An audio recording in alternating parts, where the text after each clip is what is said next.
네, 여러분께서 기도해 주셔서 미국 출장을 잘 마치고 건강하게 다시 돌아와 여러분을 뵙게 돼서 감사합니다. 반갑습니다. 하나도 안 반가우신 것 같아요. 저는 부모님 집에 다시 온 것 같아요. 저는 우리 남산교회가 좋습니다. 제가 또 출장 보고도 드릴 겸 또 제가 여행하면서 경험한 은혜가 있어요. 그래서 여러분들에게 좀 나누려고 합니다. 이번에 WMC 회의는 중요한 두 회의가 있었습니다. 하나는 공천위원회였는데 15명으로 된 공천위원들이 내년 16년부터 21년까지 5년 동안 세계감리교를 이끌어갈 회장과 임원단들을 다 뽑는 거예요. 대단하죠? 그래서 이번에 우리 한국감리교회 뜻깊은 사건이 있었습니다. 그것은 우리 한국감리교 130년 역사, 또 세계감리교 협의회가 135년의 역사인데 처음으로 우리 한국감리교회에서 세계 회장이 선출됐어요. 아멘. 우리 한국감리교회로서는 경사입니다. 그동안에 사실 우리 한국감리교회는 지역 회장은 4분이 있었어요. 엄마리 장로님, 김선도 감독님, 신경화 감독님, 그리고 부족한 제가 이어서 지역 회장을 했는데 세계감리교 회장까지는 못하고 주로 영국과 미국 감리교회 사람들이 했습니다. 거기가 원래 모교회니까요. 그런데 2000년도 들어오면서부터 세계 교계의 이 축의 이동이라고 할까, 이 변화가 일어나는 것입니다. 그동안에 기독교의 본산으로 여겼던 글로벌 노스라고 그래요. 이 북반구에서부터 점점 글로벌 사우스라고 그래요. 이 아프리카나 중남미, 아시아 쪽으로 이렇게 옮겨가는 것입니다. 그래서 지난 2011년 남아공에서 있었던 총회에서 처음으로 회장은 브라질의 감독님이 되시고 또 총무에는 우리 부활절에 우리 교회 와서 설교하셨던 남아공의 아브라함 감독님이 되셔서 이 두 지도자들이 다 피선교지, 선교를 받은 교회에서 뽑히는 그러한 일이 있었는데 그래도 아직 우리 아시아에서 없었어요. 그래서 이번에 아시아에서 한 번도 회장이 없다. 또 우리 한국교회 위상이 그만큼 올라갔습니다. 그래서 이제 한국교회가 세계 교회를 섬길 때가 됐어요. 우리 한국감리교회에서도 준비하고 기도를 많이 해서 이번에 감신대 박종천 총장님이 회장으로 이렇게 선출돼서 내년 총회에 이제 제출될 것입니다. 뭐 총회에서는 형식적으로 이렇게 인준하기 때문에 그렇게 될 것으로 보고 하나님께서 그런 은혜를 주셨고 한 나라에서 임원을 2사람을 뽑을 수 없는 조항이 있어요. 그래서 저는 뽑아주고 나는 못 뽑는 그런 상황이 돼가지고 저는 이제 내년 총회로 다 임기가 끝납니다만 뭐 무슨 상임위원장을 또 하라 그랬는데 제가 다 사양했습니다. 왜 하나님께서 저에게 맡겨주신 것은 우리 남산교회를 섬기고 여러분들을 잘 말씀으로 양육하는 것이 나에게 가장 귀한 일이기 때문에 이것을 위해서 하나님께서 전심하라고 하나님께서 인도하신 것으로 믿고 그렇게 감사드립니다. 하나님께 영광을 돌립니다. 이어서 이제 스티어링 커미티 미팅이라고 하는 것이 있었는데 이것은 임원들과 상임위원장들이 함께하는 어떻게 보면 정책 의결 기구예요. 운영위원회라고 할 수 있을까요? 내년 똑같은 휴스턴에서 세계 감리교 총회를 합니다. 대회를 하고 그래서 그 대회를 준비하고 우리가 함께 기도하고 중요한 정책들을 결정했는데 저에게 금요일 저녁에 기도회를 인도해 달라고 해서 제가 말씀을 전했습니다. 내년도 총회 주제가 영어로 원, 하나, one God, one people. 그래서 제가 우리 교회에서 늘 말씀을 상고했던 에스겔 37장에 두 막대기를 내 손에서 하나가 되게 하라 하는 그 말씀을 가지고 광복 70년을 맞이한 우리 한반도의 최근의 상황과 또 우리 교회가 광복기념교회로서 나라 민족을 위해서 기도하고 또 강단 교환 예배를 하고 이런 것들을 함께 나누면서 말씀을 전했는데 큰 은혜를 받은 것 같아요. 그래서 제가 원고를 다 주고 왔습니다. 아마 내년 총회 때 우리가 남북 평화를 위한 그런 특별 기도회도 열 수 있을 것 같은데, 특별히 나라를 위해서 기도하는 그러한, 우리 민족을 위해서 기도하는 그러한 뜻깊은 그러한 기회를 가졌습니다. 이제 휴스턴에서 정말 감사했던 게 하나 있어요. 뭐 회의도 좋았지만 우리 이근호 장로님의 그 두 따님 가족이 거기 삽니다. 참 우리 남산 가족들이 대단해. 전 세계에 흩어져 있어서 그 휴스턴 비행기 타고 13시간 갔거든요. 거기까지 가서 사시는데 우리 장로님이 얼마나 그냥 따님들한테 잘 인사드리라고 그랬는지 저녁 때 저를 호텔로 찾아오셨더라고요. 그래서 그분들과 함께 같이 교제하며 식사를 나누는 좋은 시간을 가졌습니다. 여기 여러분들에게 사진도 보여드립니다. 얼마나 믿음이 좋으시고 그 교회 기둥과 같이 잘 자리를 잡으셨는지, 참 역시 부모님의 신앙을 이어받아 자녀들이 훌륭하게 잘 일하고 계시구나. 제가 저 사진을 왜 보여드리냐면 뭐 제 자랑하려는 것이 아니라 저것이 교회입니다, 여러분. 이건 신학적인 스테이트먼트예요. 교회라고 하는 것은 무엇이냐면 주님의 식탁 주위에 둘러앉은 사랑 공동체입니다. 여러분, 초대교회 원형의 예배는 무엇인가?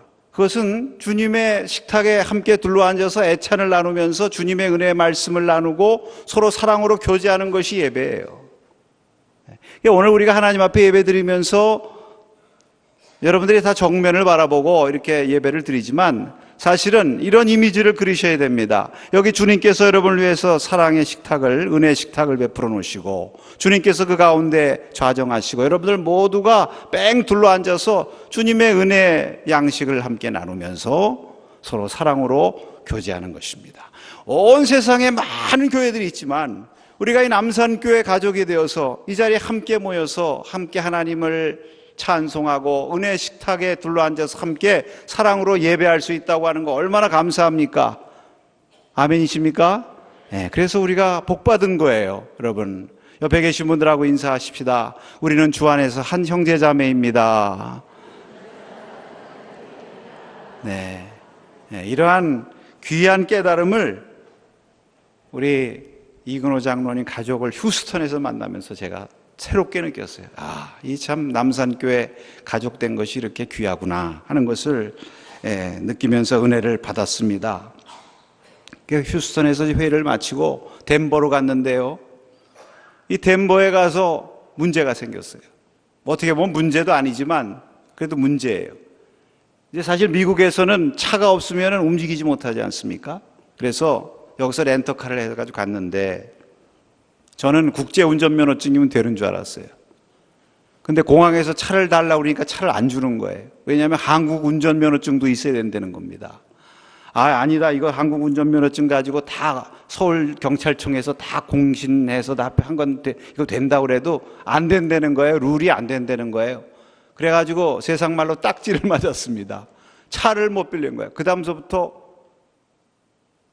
답답하더라고요.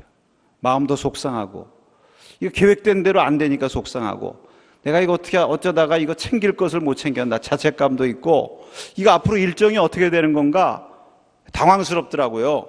여러분, 겨우 택시를 한 대 잡아가지고 호텔을 찾아갔습니다. 자, 그런데 여러분, 하나님께서 다 피할 길을 주시는 거예요. 우리 같이 동행한 김신혜 목사님이 너무 속상해하지 말라고 이것도 다 하나님의 뜻이 있을 거라고 그러더라고요. 그리고 위로가 좀 되더라고요. 그래서 여러분, 사도행전에 선교하러 다닐 때도 두 사람이 다니고 전도서에도 한 사람이면 패하겠거니와 두 사람이면 맞설 수 있다. 진리입니다. 여러분 다닐 때 같이 다니세요. 그런데 제가 차가 없으니까 어떻게 신세 줘야죠. 그 사실을 알고 그 변원규 감독님 그 막내 따님이 덴버에 사시는데 저를 호텔로 픽업하러 왔어요. 이제 그분 차 신세를 지는 거예요. 그리고 그분이 다니는 덴버 한인연합감리교회 예배를 드리러 갔습니다. 예기치 않게 간 거예요. 그랬더니 또 남산교회 목사가 왔다고 그 목사님이 또 급작스럽게 인사를 하라 그래서 남산교회 소개도 제가 잘하고 축도를 했습니다. 예배 끝나고 인사를 하는데 저한테 연세 지긋하신 원로 장로님 한 분이 와서 인사를 하시는 거예요. 그러면서 반갑다 그러면서 저를 아주 반색하면서 내가 어렸을 때 남산현교회 다녔다 그러는 거예요. 근데 그걸로 끝이 아니라 어느 연세 많이 드신 또 여자 장로님 한 분이 오셨는데, 그분은 박찬실이라는 장로님이신데 자기가 60년 전에 회원동에 있는 남산교회 다녔다는 거예요. 제가 그래서 기념사진도 찍었습니다. 근데 저분이 그 초창기에 우리 교회 오복균 장로님이라는 여자 장로님이 계셨는데 그분 신우이라는 거예요. 참 남산교회가 전 세계에 이렇게 유명합니다. 그러니까 오히려 그러한 문제를 통해서 하나님께서 귀한 분들을 만나게 하신 거예요. 그 가서 목사님하고 이제 얘기를 나누다 보니까 그 덴버 한인연합감리교회가 변홍규 감독님 사모님이 세운 교회더라고요. 그래서 남산교회하고 인연이 있다고 그러면서 더 반가워하는 거예요. 그래서 참 하나님의 인도하심이 묘하다. 네. 그 이제 예배를 마치고 또 얘기 하나 할 거예요. 또 귀한 분 누구를 만났느냐 하면 우리 교회 김인순 권사님 계시지 않습니까? 그분 조카 김은주 목사님이라고 계신데 이분이 또 저를 찾아왔어요. 하도 고모가 그냥 반 협박하듯이 인사드리라고 그래가지고. 근데 이분이 보통 분이 아니에요. 그 미국 UMC에 공식적인 대학이 13개 대학이 있습니다. 여러분 에모리 대학 아시죠? 에모리 대학이 감리교 공식 대학입니다. 근데 그 덴버에는 아일리프 신학대학이라고 또 대학이 있는데 거기서 설교학, 예배학 가르치는 교수예요. 한국 사람이 미국 대학에 교수 되는 거 쉽지 않습니다. 그런 분이에요. 그래서 저기 와서 변문홍규 목사님 따님, 또 그 교수님, 그리고 그 덴버 한인교회 담임 목사님 이렇게 사진 찍었어요. 여러분, 하나님께서 이렇게 인도하시는데 그게 뭐 어떻게 그 다음서부터는 그분들이 다 라이드를 하면서 이제 저를 다 안내하는 거예요. 그래서 이제 예배 마치고 변홍규 감독님 묘소를 찾아갔습니다. 얼마나 묘소가 큰지 한참 만에 거기 찾았는데 너무너무 감사해요. 그 변홍규 감독님이 1899년에 나셔서 1976년에 소천하셨어요. 그래서 거기 가서 또 사진을 저렇게 찍고 저 묘비를 찾고 저렇게 하나님 앞에 기도할 수 있게 돼서 감사하고 너무너무 가족들이 고마워하는 거예요. 우리를 이렇게 기억하고 여기까지 이렇게 찾아와 줬다고. 사실 그 따님이 미국 생활이 힘드니까 그 어머니가 세운 교회지만 신앙생활을 제대로 못 하신 거예요. 근데 이번에 제가 가서 권면하면서 다시 힘을 얻고 다시 열심히 신앙생활 하겠다 그러고 그 자녀들이 미국에 그 오빠들이 3분이 사세요. 애틀란타에 2분이 사시고 뉴욕에 1분이 사는데 저한테 다 전화를 하셨더라고요. 너무 남산교회에 대한 추억이 많다고. 어렸을 때 거기서 지냈던 거. 그리고 그 세 아드님은 전부 남산교회에서 결혼하셨대요. 네. 이런 것들이 다 제가 차를 못 빌리는 바람에 같이 어울려서 얘기하고 같이 어울리다 보니까 서로 위로가 되고 그런 뜻밖의 만남을 주시는 거예요. 그 담임 목사님이 이선영 목사님인데 우리 감리교회 선배 목사님이고 또 그분도 또 저를 안내하셨는데 또 얘기하다 보니까 얼마나 또 이분이 외국 생활이 힘들어요. 한국에 올 기회가 있었는데 그게 잘 안 돼가지고 늘 한국 생각이 나는데 한국 사람 만나서 얘기하고 싶은 거예요. 자기 하소연하고 싶고, 미국 생활에 미국 생활의 목회라는 게 얼마나 어렵습니까? 그 얘기하고. 그래서 제가 위로를 받으러 간 건지 위로하러 간 건지 그저 얘기하고 그냥 기도에 같이 기도하고 그러다가 왔습니다.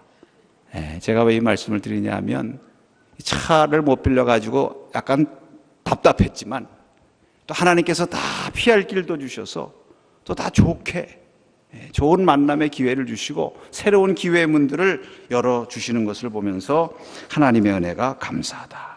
할렐루야. 그러면서 인생이라는 게 그렇습니다, 여러분. 인생이라는 게 의지하며 살아야 돼요. 뭐 어쩔 수 없지 않습니까? 신세 져야죠.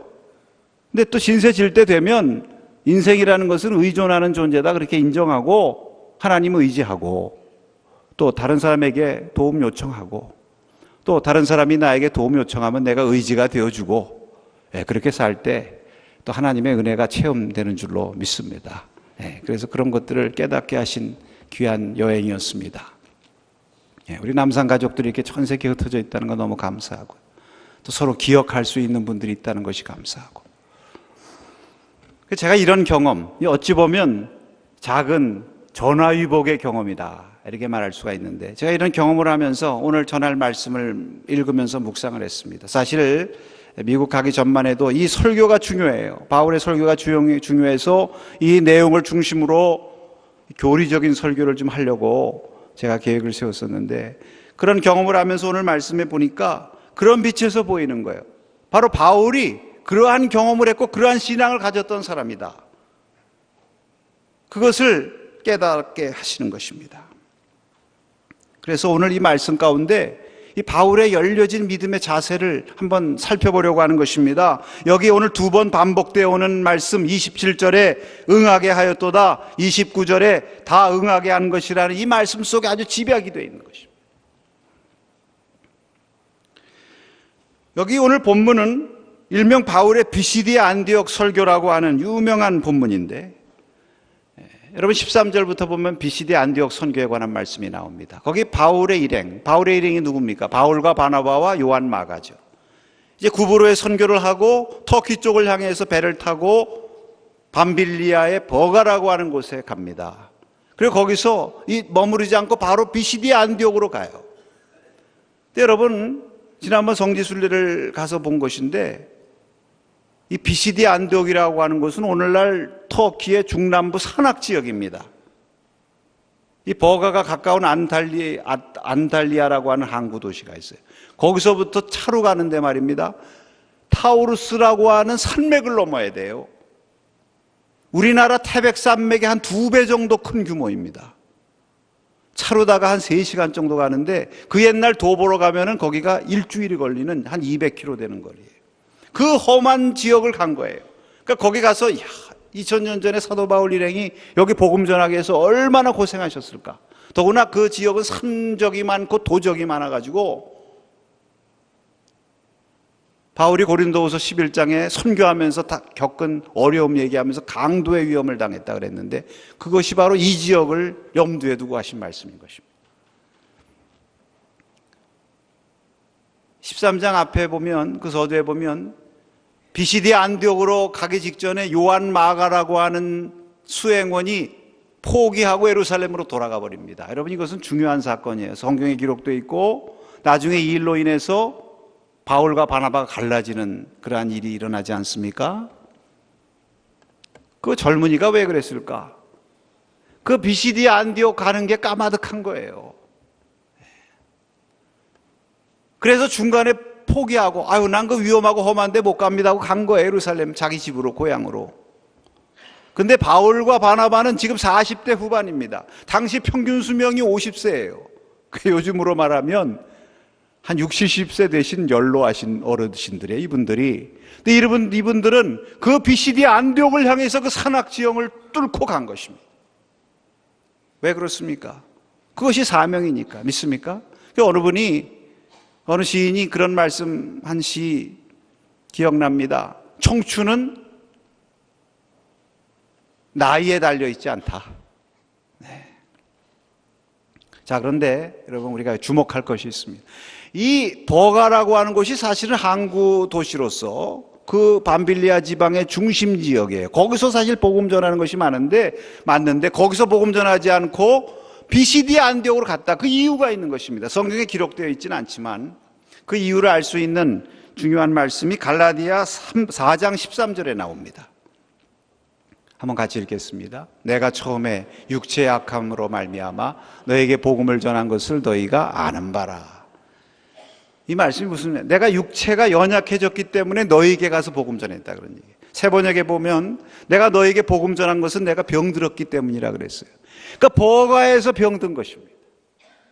이 버가라고 하는 것은 고온다습한 저지대이기 때문에 당시 요즘 같지 않아가지고 위생 상태가 말이 아니죠. 그러니까 선교하다 보면 풍토병에 걸리는 것입니다. 그러니까 모기라든지 해충이 많으니까 말라리아 같은 풍토병에 걸리는 것입니다. 그런데 이런 풍토병에 걸리면 당시로는 치료약이 흔하지 않은 시대이기 때문에 어떻게 해야 되느냐? 요즘에도 예를 들면 알러지가 있다든지 그러면 어디로 가야 됩니까? 공기 좋은 데 가야 되는 거예요. 그러니까 그 버가에 그냥 있다는 그 병을 이길 수 없는 것입니다. 그러니까 공기 좋고 높은 고산지대로 가는 것입니다. 그래서 비시디 안디옥으로 가는 거예요. 제가 왜 이 말씀을 드리냐? 병약한 상태에서 수행원인 젊은 청년은 자기 갈 곳으로 가버리고 바울과 바나바 일행이 안디옥을 향해서 가는 것입니다. 얼마나 힘들었겠습니까? 그 모진 고생을 다 이기고 안디옥으로 갔는데 여러분, 그 안디옥에서의 선교가 큰 성공을 거두고 그래서 거기서부터 갈라디아서가 나온 거예요. 갈라디아서. 이 비시디 안디옥은 갈라디아 지방의 핵심 도시거든요. 여러분, 갈라디아서는 로마서와 함께 바울의 핵심 복음서예요. 종교개혁의 토대가 된 중요한 서신입니다. 버가에서 병 들어가지고 고생하고 이런 모든 불행과 아픔의 상황이 있었지만 오히려 그것이 하나님께서 그것을 변화해서 선악의 이룩하심으로 말미암아 갈라디아 지역의 성공적인 선교가 이루어지고 갈라디아서와 같은 큰 서신이 나오게 됐다는 것, 여러분, 여기에 하나님의 놀라운 역사, 화가 변하여 복이 되는 하나님의 놀라운 역사가 느껴지지 않습니까? 그런데 여러분, 여기 보세요. 이렇게 해서 안디옥으로 갔는데 여기 오늘 앞에 말씀해 보면은 안디옥에 가서 14절에 보니까 회당에 예배 드리러 갔다고 그랬어요. 병 들어가지고, 그것도 짐 다 짊어지고 일주일 동안 산악지형을 뚫고 가서 도착해가지고 안식일이 되니까 회당에 예배 드리러 갔다고 그랬어요. 여러분, 오늘 우리를 보면 뭐 조그만 심신간에 좀 상태도 안 좋고 힘들고 그러면 오늘 주일 좀 건너뛰지 뭐 다음 주일에도 또 있는데, 그러는 경우가 많이 있는데, 여러분, 이 바울의 신앙 우리가 한번 본받을 수 있기를 축원합니다. 정말 얼마나 열심히 있는 분 아닙니까? 그런데 더 보세요. 자, 이제 회당에 앉아 있는데 회당의 예배가 어떻게 진행되느냐 하면 회당장이 책임을 지고 예배를 인도합니다. 율법과 선지자를 읽게 합니다. 율법과 선지자를 읽은 다음에는 그 다음에 성경을 잘 알고 말씀을 전할 수 있는 분에게 누구 말씀 좀 전해달라고 얘기합니다. 바울과 바나바가 정통 유대인이에요. 성경 박사들이에요. 안디옥 교회에서 성경을 열심히 가르쳐서 교회를 크게 부흥시킨 사람들이에요. 그러니까 좀 할 말이 있느냐? 그런데 보세요, 여러분. 이 바울, 사실 거기 랍비들도 많아요. 대신 설교할 사람들 많고 같이 간 바나바도 있고, 자기는 병 들어가지고 버가에서 병 들어가지고 갈라디아로 피난 가듯이 그 고생을 하면서 간 이분이 누가 말씀 전할 사람 없느냐 하니까 자기가 내가요 하면서 손 들고 일어난 것입니다. 그 설교예요, 오늘 내용이. 이게 보통 열정 아니죠. 내가 다른 것은 몰라도 사실 다 미루고 대신해라 그래도 뭐 누가 뭐라고 그럴 없는 그러한 답답한 상황이지만, 하나님께서 나를 이 일을 위해서 부르셨으니까 내가 이 일만큼은 누구한테 지지 않겠다. 이게 사람이 하는 것이 아니죠. 성령의 역사인 줄로 믿습니다. 여러분, 우리가 좀 이런 바울의 열정, 그러니까 하나님께서 바울을 쓰시는 거예요. 그러니까 처음에는 바나바 이름이 앞에 나오다가 여기서부터 바울 이름이 앞에 나오는 거예요. 우리가 다른 것은 몰라도 하나님께서 저와 여러분을 부르셔서 하나님의 자녀 삼으시고 하나님의 증인으로 우리를 불러주셨으니까 내가 다른 것은 몰라도 하나님의 복음 전하는 일에 있어서는 누구한테도 지지 않겠다. 그러한 열심을 가지고 우리가 하나님을 섬길 수 있으면 얼마나 좋겠습니까? 여러분, 이러한 일에 오늘 이 바울이 큰 은혜와 도전이 되시기를 축복합니다. 그래서 여러분, 복음을 이제 전하는 거예요. 일어나서 복음을 전하는데 이 바울의 설교는 사도행전의 중심적인 것입니다. 오순절 베드로의 설교에 비교가 되고 또 스데반의 설교에 비교가 돼. 내용들이 비슷해요. 근데 저는 베드로의 설교와 비교하고 싶은 것보다 이 스데반과 비교하고 싶어요. 스데반의 설교하고 구조가 비슷해요. 이거 어디서 배웠나? 근데 사실 바울이 스데반과 함께 있었습니까? 없었습니까? 함께 있었어요. 스데반 설교할 때에 스데반 돌로 쳐서 죽이는 그 박해 자리에 누가 있었습니까? 사울이 앞잡이였었어요. 근데 박해하러 간 그 사이에 박해하는 와중에서 스데반 설교 들은 거예요. 배운 겁니다. 그러니까 여러분, 복음이라는 것은 박해하는 자라도 던져야 돼요. 믿습니까? 하나님의 역사는 모르는 거예요. 그 박해하러 간 그 자리에서도 그 스데반의 얘기를 듣고 그 식대로 복음을 전하는 거예요. 여러분, 우리나라 선교 역사에 보면 대동강에서 토마스 선교사님의 그 선교의 피가 한국 복음화에 초석을 놨다고 이렇게 얘기합니다. 그런데 토마스 선교사님이 그 순교당하고 참수당하는 그 자리에 죽어가는 상황 속에서도 자기가 가지고 있던 붉은 배싼 성경책 몇 권을 거기 형님들한테 던져줬어요. 그 가운데 박충건이라는 사람이 있습니다. 그거 처음에 받았다 뭐 이런 거 좋아하면서 집어 던졌다가 나중에 밤에 다시 혼자 가서 그거 다시 집어 들었습니다. 그리고 이 사람이 나중에 영수가 됐어요. 영수로 하면은 오늘날로 말하면 장로님이에요. 그 최치영인가 하는 그런 어느 소년 하나가 그 성경책을 집어들었는데 이거 갖고 있으면은 금서 갖고 있다가 괜히 매 맞을 것 같으니까 겁이 나가지고 박영식이라는 사람한테 줬어요. 근데 이 사람 보니까 종이가 빳빳하고 좋고 뭐 그렇거든요. 이거 갖다가 도배하면 좋겠다. 그래서 자기 집에 가가지고 그걸 가지고 다 도배를 했어요. 그거 가지고 성경을 읽었습니다. 이 사람이 예수 믿고 나중에 시간이 흘러가지고 그 소년 최치영인가 하는 그 소년이 그 집을 다시 또 샀어요. 그래가지고 그것을 주막으로 썼는데 그 주막에 누가 갔느냐면 마포 삼열 선교사님이 간 것입니다. 보니까 성경책으로 도배를 했거든요. 그 자초지정을 얘기하다가 복음 전해가지고 그 최치영이라는 사람이 예수 믿고 그 집을 교회로 드렸어요.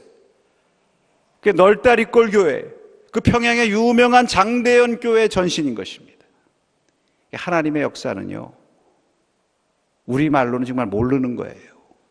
우리가 함부로 판단해서는 안 되는 것입니다. 그저 전하면 하나님께서 역사하시는 줄로 믿습니다. 그러니까 이런 믿음이 있었기 때문에 사도 바울이 일어나서 말하는 거예요. 여기 오늘 말씀에 이 사도 바울의 그 열린 신앙의 모습을 우리에게 잘 보여주는 아주 중요한 내용들이 있어요. 26절에 보니까 이 사도 바울이 이제 설교를 시작하는데 형제들아 이렇게 부르면서 시작해요. 근데 형제들아 하고 뭐라고 그러냐면 아브라함의 자손과 또 너희 하나님을 경외하는 자들이요. 이 아브라함의 자손은 누굽니까? 유대인들이죠. 근데 유대인들만을 부르는 것이 아니라 하나님을 경외하는 사람들을 불러요. 하나님을 경외하는 사람이라고 하면은 이방인 중인 것입니다. 이방인의 고넬료 같은 사람들이에요. 그러니까 여기 이 사도 바울의 설교가 베드로의 설교를 뛰어넘는 바로 열린 모습이 여기서부터 시작되는 거예요. 베드로는 이스라엘 사람들아 하고 전한 거예요. 그러나 사도 바울은 이스라엘 사람들아 그리고 이방인 중에 하나님을 경외하는 너희들아 들으라. 이 사도 바울의 소신이 무엇입니까? 이 복음, 하나님의 구원의 복음은 유대인만 아니라 이방인들에게도 다 주신 것이다. 그래 로마서 1장 16절에 말씀하시기를 내가 복음을 부끄러워하지 않는다. 이 복음은 모든 믿는 자들에게 구원을 주신 하나님의 능력이요. 첫째는 유대인이요. 그 다음에는 헬라인에게로다. 여러분, 우리가요, 어디서 뭐 맛있는 거 하나 생깁니다. 그럼 일단 누구랑 먹고 싶습니까, 여러분? 이럴 때 좀 솔직하게 대답하면 하나님이 예뻐하실 것 같은데. 일단 내 사랑하는 사람, 내 아내, 가족, 우리 새끼들하고 먹고 싶어 하죠. 요거 다른 사람이 넘볼까 봐 요거 좋은 일, 뭐 복 받는 일, 즐거운 일 있으면 일단 나 좋아하는 사람들 내 테두리에서 누리고 싶은 것이 사람의 마음입니다. 하나님의 마음은 그 좋은 것을 모두와 나누고 싶어하는 것이 하나님의 마음이에요. 하나님은 모든 사람이 구원받기를 원하시기 때문에. 근데 사도 바울이 바로 이 하나님의 마음을 가졌다는 것입니다. 할렐루야. 여러분, 우리가 그런 마음을 가져야 돼요. 우리 교회에서도 좋은 일, 즐거운 일, 복 받는 일, 신나는 일 있으면 요거 우리 속회 식구들하고 또 우리 선교회 식구들하고 내가 가까운 사람들하고 나눠야지. 이런 것도 물론 좋겠지만 넓게 우리 모두 할렐루야. 그 다음에 두 번째 27절 29절에 두 번 연거푸 나오는 오늘 제목의 말씀입니다. 응하게 하였도다. 여러분 이건 무슨 말씀? 대단한 말씀이에요. 이게 사도 바울의 믿음의 해석인데요. 유대인들이 예수님을 거부했다는 것입니다. 예수님을 거부하고 심지어는 저를 정죄해서 죄 없는 저를 십자가에 못 박은 것입니다. 그런데 그렇게 정죄하고 십자가에 못 박은 그것을 하나님이 오히려 하나님이 선지자들에게 약속하신 말씀을 응하게 하시는 도구로 삼으셨다는 거예요. 여러분 깨달아지십니까? 얼마나 답답한 상황입니까? 유대인들이 거부하고 자기 백성들에게 왔는데 받아들이질 않았어요. 이것으로 치면은 유대인들을 비방할 수도 있고 하나님의 백성으로 이렇게 하나님의 뜻을 알지 못하는 무지한 백성이라고 저주할 수도 있지만 오히려 그런 것들이 변하여서 하나님의 뜻을 이루고 하나님의 말씀을 이루는 길이 됐다. 이렇게 해석하는 거예요.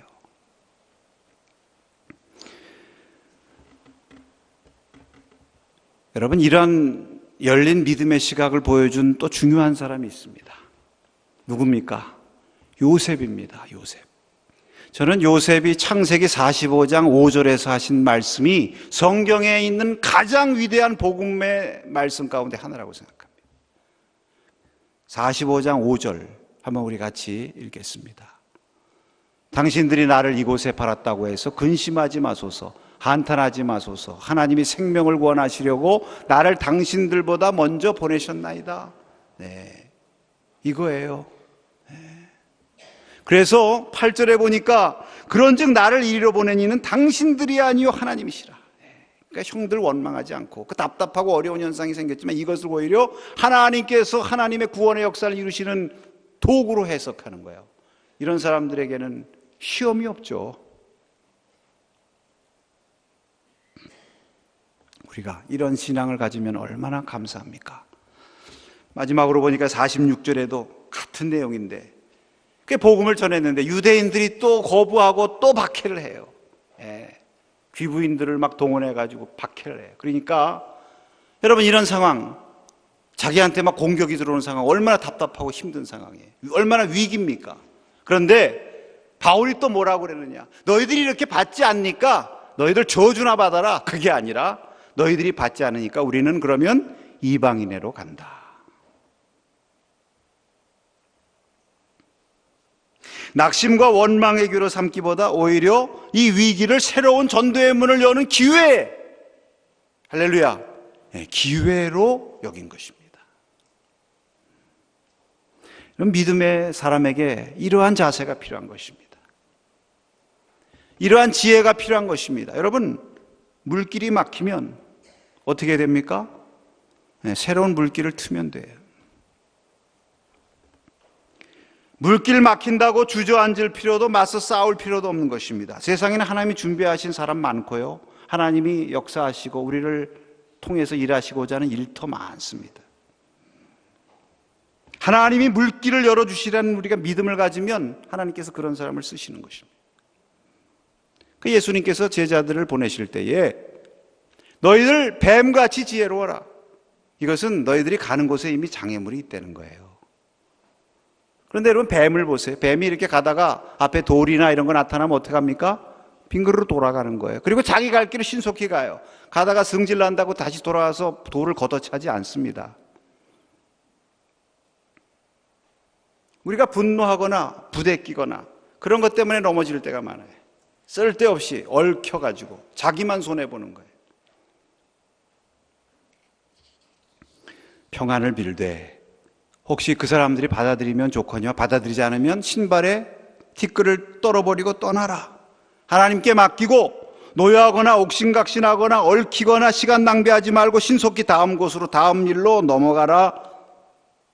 그대로 했어요. 그대로 13장 51절에 보니까 다 같이 읽습니다. 두 사람이 그들을 향하여 발에 티끌을 떨어버리고 이고니온으로 갔다. 유대인의 거부를 그것 때문에 넘어지지 않고 하나님께서 또 다른 기회의 문을 열어주시기 위해서 이렇게 하시는구나. 이방인에게로 가서 복음 전하면 되지. 할렐루야. 이런 사람은 시험에 들지 않아요. 마귀가 어떻게 할 수 없는 것입니다. 이런 열린 자세, 이 사도 바울의 열린 자세를 오늘 우리가 하나님으로부터 받기를 원합니다. 여러분, 어떤 이런 일이 가능할까요?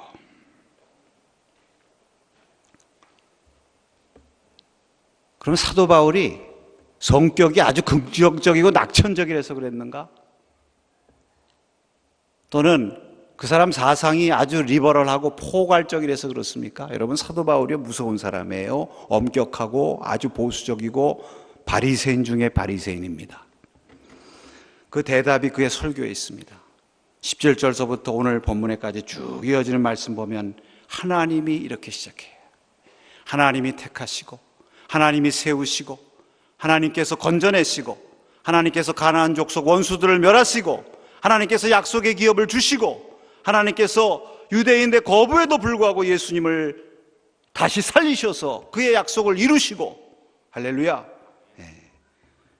모든 것을 합력하여 하나님의 선하신 뜻을 이루어 가시는 그 하나님에 대한 분명한 신앙이 있었기 때문에 이런 답답하고 어려운 현실 가운데서도 넘어지지 않고 오히려 그 화를 복이 되게 하는 이러한 놀라운 열린 믿음의 자세를 우리가 바울에게서 볼 수 있는 것입니다. 사랑하는 성도 여러분, 이제 말씀을 맺습니다. 세상에 두 종류의 사람이 있습니다. 따라하십시다. 내가 이루는 사람, 하나님이 이루시는 사람. 여러분은 어느 쪽에 있을 것입니까? 사도 바울은 내가 이루는 것이 아니라 하나님께서 나를 통해서 그의 뜻을 이루어 가신다. 하나님은 모든 것이 합력하여 선하게 이루신다고 하는 이러한 분명한 믿음이 있었기 때문에 이러한 전천후 신앙, 따라하십시다. 전천후 신앙. 비가 와도 끄떡없는 신앙. 그랬기 때문에 열린 마음으로 오늘 BCD 안디옥의 선교를 놀랍게 감당하고 하나님의 크신 역사의 주인공이 되었습니다. 여러분 기억하세요. 우리가 복음을 전하고 우리 그리스도인으로서 사람들에게 복음을 전할 때 사람들이 우리가 전하는 복음의 내용에 감동받는 것보다 우리의 자세에 더 영향을 받는 것입니다. 믿습니까? 바울과 같이 열린 마음 평화의 사람으로 하나님의 역사를 나타내는 주의 능력의 성도들 되시기를 주님의 이름으로 축원합니다. 기도하겠습니다.